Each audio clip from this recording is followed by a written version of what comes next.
Most people think money problems begin when income is too low. Usually that is not where the real damage starts. It starts earlier than that. It starts in parts of life that look harmless while they are happening. A few hours disappear every day, a little more money comes in, and fixed costs rise with it. Work takes most of your energy, but leaves you very little room to think. Then whatever cash is left gets pulled into things that make life feel easier for a moment, but do almost nothing for your future. That is why so many hardworking people stay financially weak for years without fully understanding why. From the outside, life looks normal, bills are being paid, work is getting done, nothing looks dramatic, but under the surface, almost nothing is getting stronger. If you have ever felt that something in your life keeps absorbing your time, your focus, and your money before they can become real security, you are probably seeing the problem more clearly than most people do. That feeling usually means one important thing. You are no longer satisfied with just staying busy. You want to understand why effort is not turning into stability. And that is what this video is about. Not motivation, not fantasy, not another speech about working harder. This is about 4 hidden things that quietly drain wealth while people are still telling themselves that everything is more or less fine. The first one steals your attention. The second keeps you working without giving you margin. The third makes your whole life too dependent on one narrow structure. And the fourth persuades you to spend money in ways that look successful, but leave you weaker underneath. None of these begin like disasters. That is exactly why they do so much damage. By the time most people finally see what is happening, years are already gone. Their focus is weaker, their savings are thinner, their options are smaller, and their future still depends on a system that can shake them at any time. So if you have been working hard and still feel as though your life never becomes secure, do not rush past that feeling. Do not dismiss it. There is usually a real reason behind it. And once you can see that reason clearly, you can finally start fixing the right problem. Now let us go one step deeper. Why do so many hardworking people stay stuck for so long? Why do they keep moving, keep earning, keep carrying responsibility, and still never seem to build enough real strength? One reason is that modern life makes it very easy to confuse movement with progress. If you are always busy, it feels as if something meaningful must be happening. If you are tired all the time, it is easy to believe that the tiredness itself proves you are doing the right thing. If your schedule is full, your mind often stops asking whether the structure of your life is actually improving. That is where the trap begins. A person can work hard inside a weak structure for years. They can become disciplined, reliable, and exhausted all at the same time. And because the effort is real, they assume the result will eventually come. But effort by itself does not guarantee financial strength. What matters is what that effort is allowed to become. In one kind of life, work turns into savings, margin, skill, patience, and options. In another kind of life, work turns into bills, recovery spending, stress, and the next urgent week. From the outside, both people may look equally serious. Inside, they are moving in completely different directions. This is why I do not like shallow advice that says people stay poor because they do not try. That is too simple. Many people are trying very hard. The real question is whether their current life keeps swallowing everything before anything has time to compound. If it does, then more effort alone will not solve enough of the problem. You can see this in very ordinary ways. A person finishes a long workday with almost no mental energy left, so they reach for whatever gives quick relief. Another month goes by and nothing has been reviewed carefully. No skill has been built, no serious planning has happened, no breathing room has been created. Then they tell themselves they will fix it once life calms down. But life rarely calms down on its own. It simply repeats the pattern. That is why hidden drains are so dangerous. They do not stop you from functioning. They stop you from compounding. You can survive inside them for a long time. You can even look respectable inside them. But year after year, they keep reducing the amount of strength your life is actually able to hold. A Buffett-style perspective is useful here because it forces a different question. Not just, how much are you earning? Not just, how hard are you working? The better question is, what remains after life takes its share? What is left that can become stability? What is left that can become leverage? What is left that can still belong to your future? If the answer is very little, then the issue is not only income. The issue is that your life is leaking in places you may not have named yet. And once you understand that, the goal changes. You stop trying to look more successful on the surface. You start trying to become harder to break underneath. That shift is where real improvement begins. Because the moment you stop worshiping busyness and start protecting strength, you begin to see your life more honestly. And once you can see it honestly, the next decisions get much better. The first hidden thing quietly draining wealth is cheap stimulation that steals attention. That may sound less serious than debt, rent, or income pressure, but in many lives it starts doing damage even earlier. Attention decides what you notice, what you think about, what you learn, what you ignore, and what kind of future you are mentally available to build. Think about how an ordinary day now begins for a lot of people. Before the mind is fully awake, the phone is already there. Messages, clips, news, reels, shorts, highlights, arguments, recommendations. By the time real thinking could have started, the brain is already reacting to other people's priorities. Then the same pattern keeps going through the day. Small breaks get filled immediately. Commuting gets filled immediately. Waiting gets filled immediately. Even rest gets filled with background content. Nothing feels dramatic while it is happening. That is exactly why the habit becomes so powerful. Cheap stimulation rarely feels expensive because the direct cost is usually low. A few videos, a few scrolls, little entertainment at lunch, more content at night because the day felt heavy. The person tells himself it is harmless because it is normal, but the real price is not measured only in minutes. It is measured in what those minutes keep pushing out of life. They push out reflection. They push out reading. They push out the kind of boredom that often leads to original thought. They push out the patience required to learn something difficult. They push out the mental quiet required to notice where money is leaking, where time is being wasted, and where life has become reactive instead of deliberate. That is the part many people miss. They think distraction is only stealing time. In reality, it often steals depth. And depth is one of the conditions that almost every form of improvement depends on. If you cannot stay with a thought, stay with a skill, stay with a plan, or stay with an uncomfortable truth for long enough, then good intentions remain weak. This matters financially because wealth does not grow only from effort. It grows from sustained clarity. A person has to notice patterns. They have to recognize bad habits early. They have to keep their emotions from making too many decisions. They have to stick with useful work long enough for it to compound. All of that depends on attention. There is another hidden cost here as well. A brain trained on constant stimulation starts losing its tolerance for ordinary effort. Quiet work feels flatter. Reading feels slower. Planning feels harder. Even rest becomes less restorative because the nervous system never quite settles. Then the person needs even more stimulation just to feel engaged again. That creates a cycle. Distraction makes real work feel heavier. Heavier work creates more appetite for escape. More escape weakens attention even further. And once that cycle repeats long enough, a person can become highly informed in fragments while still being underdeveloped in judgment. You can see the difference very clearly over something as small as 5 extra hours in a week. 5 hours can disappear into clips, scrolling, and mental noise without leaving anything behind except temporary relief. The same 5 hours used with intention can help a person finish a book, review spending, learn a tool, improve communication, or understand an industry better. The calendar looks almost the same from the outside. The long-term result you do not need to become extreme to fix this.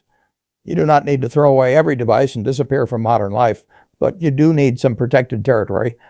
A block of time in the morning before the feed enters your head. A fixed hour in the evening where the phone leaves the room. A weekly review where you sit with your finances, your direction, and your habits without noise. The point is not to act superior. The point is to reclaim enough continuity of thought for your future to have a chance. Because once attention is permanently fragmented, compounding becomes much harder. Most people think they are only losing time to cheap stimulation. Very often they are losing the inner condition that would have allowed time to become progress in the first place. The second hidden thing, quietly draining wealth, is a working life that creates no margin. This is where many responsible adults get trapped for years without realizing how structural the problem has become. They are employed, they are useful, they are busy, from morning to night. But after rent, bills, commuting, food, recurring costs, and recovery spending, almost nothing remains that can become flexibility. This is why busyness can be so deceptive. A person can be fully occupied and still be financially stagnant. They can work hard enough to respect themselves and still be stuck inside a structure that keeps converting effort into maintenance. Income comes in, obligations remove most of it.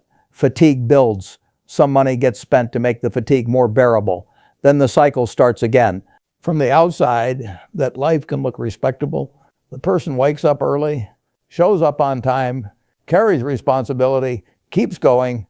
But the deeper question is not whether they are trying. The deeper question is whether their system leaves any room for progress after survival has taken its share. That is what margin really means. Margin is not laziness. Margin is not waste. Margin is room. It is cash that keeps a small emergency from becoming debt. It is time that lets you think before saying yes. It is energy that lets you learn something new without feeling punished for it. It is breathing room that allows patience, judgment, and better decisions to exist. When margin disappears, life starts compressing everything. Every surprise matters too much. Every bill feels urgent. Every inconvenience costs more than it should. Every raise gets recruited quickly by higher overhead. Under those conditions, even smart people start making short-term decisions, not because they are short-sighted by nature, but because the structure around them punishes long-range thinking. That is why some people remain financially weak, even after income improves. They assume higher income will solve the problem by itself. Sometimes it helps, but if the operating pattern stays the same, the new money often gets absorbed into a more expensive baseline. Better apartment, more convenient routines, higher subscriptions, better car, better image. Soon the raise is gone, but the pressure remains. A Buffett-style lens is useful here. The purpose of earning more is not simply to decorate life faster, it is to retain more strength. If income rises but margin does not, then what improved was appearance more than security. And when that mismatch lasts for years, people begin to believe that endless hustle is normal and that safety is always somewhere later. That belief is damaging because it quietly shrinks ambition. Once someone has lived in a no-margin system long enough, they stop imagining strategic moves. They stop believing they can slow down long enough to build a better skill. They stop believing they can choose a less impressive lifestyle for a while in order to become stronger later. They begin optimizing only for immediate relief. This is why I do not see the problem as anti-work. Work matters, discipline matters, earning matters. The problem is a structure that captures almost everything work produces and gives nothing back in the form of cushion, leverage, or flexibility. Many people are not building a life. They are financing a machine that keeps them tired. The correction begins with honesty. Which costs are truly necessary and which costs have hardened into permanent overhead because your current life normalized them? Which routines actually support your future and which ones simply make the present more expensive to sustain? Which upgrades are helping you grow and which ones are quietly destroying breathing room? For a lot of people, the breakthrough is not glamorous. It may mean reducing fixed costs more aggressively than peers expect. It may mean refusing an image upgrade that looks earned on the surface. It may mean letting some visible status go quiet so that invisible stability can finally form. Margin is rarely exciting in public, but it is one of the first real signs that a financial life is getting stronger. Many people think they need an entirely different life. Sometimes what they need first is simply enough room for their current life to stop consuming all of its own output. The third hidden thing quietly draining wealth is dependence that slowly kills your options. This is one of the least visible forms of fragility because it often arrives wearing the clothes of stability. A person stays in one job, depends on one income source, repeats one narrow task, and becomes deeply adapted to one environment. For a while, that can feel safe, but safety and dependence are not the same thing. Optionality is one of the most underrated forms of financial strength. It is the ability to move, negotiate, wait, pivot, or rebuild without feeling ruined by the first disruption. A person with optionality may not look dramatic from the outside, but their life contains more exits, more flexibility, and more time to respond. A person without optionality can look stable right up until the moment conditions change. You can see this in ordinary careers all the time. Someone spends 10 years getting very good at one internal process, one company culture, one local network, or one specialized task that only really matters inside that system. Their experience is real. Their discipline is real. But much of their usefulness is tied to one arrangement staying exactly where it is. The emotional trap is subtle. Human beings naturally prefer the familiar. Familiarity lowers anxiety. It creates routine. It allows a person to say, at least I know how this world works. So they stay. Then they stay longer. Eventually they are no longer staying because the option is excellent. They are staying because movement itself has started to feel dangerous. That is where comfort quietly turns into captivity. The longer a person depends on one employer, one local structure, one type of paycheck, or one narrow role for almost everything, the harder it becomes to imagine alternatives. They lose some bargaining power before they realize it. They become less willing to negotiate, less willing to test another path, more willing to tolerate conditions they would once have rejected. This matters financially, because wealth is not just about what you earn today, it is also about how many options remain open tomorrow. If one system controls your household, your schedule, your confidence, and your income at the same time, then one disruption can create far more fear than the numbers alone would suggest. Dependency makes people fragile before the crisis even arrives. And the modern world changes faster than a lot of people emotionally prepare for. A software tool changes. A department gets cut. A platform loses relevance. A company decides efficiency matters more than loyalty. None of that has to mean the person is worthless.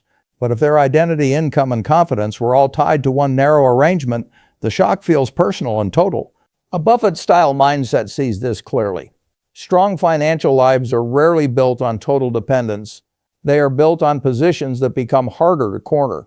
Sometimes that comes from ownership. Sometimes it comes from cash reserves that buy time. Sometimes it comes from a skill stack that travels better than a single narrow roll. Sometimes it comes from building capability outside the channel that currently pays the bills. The exact form can vary, but the principle stays the same. Do not let the structure of your life remove your options while pretending to protect you. If everything depends on one gatekeeper staying generous, one industry staying healthy, or one role staying relevant, then the calm you feel may be more fragile than it looks. The correction here is not reckless quitting. It is deliberate widening. Learn something that increases transferability.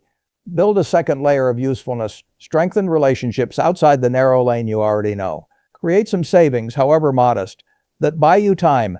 Make yourself a little less cornered each year. That wider position changes more than risk. It changes posture. A person with options negotiates differently. They think more clearly. They are less likely to accept unhealthy terms just to preserve familiarity. Optionality does not remove uncertainty from life, but it prevents uncertainty from owning you completely. A person who has only one route forward is usually more fragile than they appear. And fragility is a quiet drain on wealth because it shapes decisions long before disaster arrives. It makes people settle faster, fear change more, and postpone growth because experimentation feels too expensive. When optionality dies slowly, fear becomes the hidden manager of a financial life. And once fear starts managing your decisions, wealth has a much harder time forming. The fourth hidden thing quietly draining wealth is status spending that buys image instead of strength. This is where modern consumer life becomes especially dangerous because the market no longer sells only products. It sells identity. It sells belonging. It sells reassurance. It sells the feeling that a purchase can move you into a different category of person. That is why status spending is not limited to obvious luxury. It can show up in phones, weddings, travel, cars, clothes, neighborhoods, food habits, children's expenses, and countless smaller forms of visible consumption. The common thread is not simply price. The common thread is that money is being used to signal who you are or who you are trying not to be, instead of strengthening the invisible structure of your life. This becomes more intense when people feel fragile underneath. If someone does not feel safe yet, they may try to feel successful. If they do not feel powerful yet, they may try to look elevated. If they cannot escape the fear of being ordinary, behind, or unimpressive, they may buy symbols that soften that fear for a while. That is why I do not think status spending is just vanity. Very often it is compensation. A person wants dignity, respect, beauty, and social acceptance. Those are normal desires. The trouble starts when expensive symbols begin replacing the slower work of building durability. Then money that could have become savings, optionality, skill, or ownership gets redirected into performance. And performance is expensive because it rarely stops with one purchase. One visible upgrade creates pressure for the matching routine. The routine creates pressure for the matching environment. The environment creates pressure for the matching social standard. Soon the person is not paying for one object. They are paying to keep an identity story alive. This is where future wealth disappears in a way that looks reasonable, one decision at a time. The coffee habit that says you are doing well. The device that says you belong in a higher bracket. The financed upgrade that says your sacrifice is visible now. The event spending that says your life matters. Each choice makes emotional sense in the moment. Over time, the pattern can hollow out security. A Buffett-style contrast is useful here. Quiet wealth is often willing to be underestimated for a while. It does not need applause every week. Status spending wants recognition early. It wants the outside world to confirm a transformation before the underlying numbers support it. That is why it is so hostile to compounding. Compounding asks for patience and invisibility. Status spending asks for display. This is also why people can feel richer for a moment while becoming weaker in reality. The outside signals improve first. The inside structure improves later, or sometimes never. That gap is where a lot of financial anxiety hides. A person looks better, but does not actually feel safer. The correction is not to reject every pleasure or pretend beauty has no value. The correction is to ask a harder question before meaningful spending. After the moment passes, does this purchase leave my life stronger? Does it reduce pressure, increase capability, buy time, protect health, or improve resilience? Or is it mainly helping me manage insecurity in a visible way? That one question can save a person from years of quiet leakage. Because when you learn to separate private strength from public image, advertising loses some of its power over you. Social pressure loses some of its power over you. Comparison loses some of its power over you. Money no longer has to perform identity work before it can do something useful. And that is a major turning point. When spending stops serving image first, cash becomes available for more important jobs. It can start buying margin. It can start buying patience. It can start buying recovery from fragility. It can start building a future that does not need to be advertised in order to be real. So how do you break these 4 hidden drains once you can see them clearly? The answer is not to overhaul your life in one dramatic week. That usually fails. A stronger approach is to build a cleaner operating system around attention, margin, optionality, and spending. The first reset is to defend your attention. Do not wait for leftover focus to appear on its own. It usually will not. Protect a block of time where stimulation is reduced and depth becomes possible again. Use that time to read, think, review, write, plan, or learn. If your attention remains permanently rented out, the rest of your financial intentions will keep collapsing into reaction. The second reset is to create margin before you chase a more expensive lifestyle. Review fixed costs with unusual honesty. Ask which ones genuinely support your life and which ones mainly preserve a version of life that looks good from the outside. Margin is not glamorous, but it is often the first visible proof that a financial life is becoming stronger. The third reset is to build optionality on purpose. Add skills that travel better. Deepen competence that matters in more than one setting. Strengthen relationships outside the immediate circle that already knows you. Reduce the extent to which one employer, one role, or one system can dictate your choices. The goal is not constant change. The goal is to become less cornered. The fourth reset is to spend to strengthen, not merely to signal. Before a meaningful purchase, ask what job the money is actually being asked to do. Is it buying durability, capability, time, mobility, or resilience? Or is it mainly helping you project a story right now? That question can protect years of future stability. If you want a practical way to start, do not try to fight all 4 drains equally on day 1. Pick the one that is costing you the most right now. If distraction is the main leak, start there. If fixed costs are suffocating you, start there. If dependence is the risk, widen your options. If image spending is the issue, slow that down first. A focused repair is usually more durable than a dramatic burst of self-discipline. None of these resets work overnight. They do not need to. What matters first is direction. Once direction changes, compounding can finally start helping you instead of working against you. Here is the deeper point behind everything we covered today. Most people do not remain financially weak because they are hopeless. They remain weak because ordinary life trains them to leak what should have compounded. Attention is scattered. Margin is consumed. Options narrow. Money gets spent, proving strength instead of building it. Once you understand that, the question changes. Instead of asking only how to earn more, you begin asking what in your life is quietly draining the power of what you already earn. That is a harder question, but it is also a more useful one. If I were to reduce this entire video to one Buffett-aligned principle, it would be this. Wealth belongs not only to the person who can produce money, but to the person who can protect the conditions that allow money to become stability. Clearer attention, more retained margin, wider optionality, less image-driven spending. Those are not glamorous words, but they are powerful words. So do not try to repair everything at once. Find the strongest drain in your life right now. Fix that first. Then stay with the repair long enough for your structure to change. Because when the structure changes, the future changes with it. And that is the part many people underestimate. A stronger future rarely begins with one huge breakthrough. More often it begins when the quiet leaks stop. Less wasted attention, less trapped income, less dependence, less money spent performing security. When those leaks slow down, real strength finally has somewhere to stay. That's all. Thanks for watching.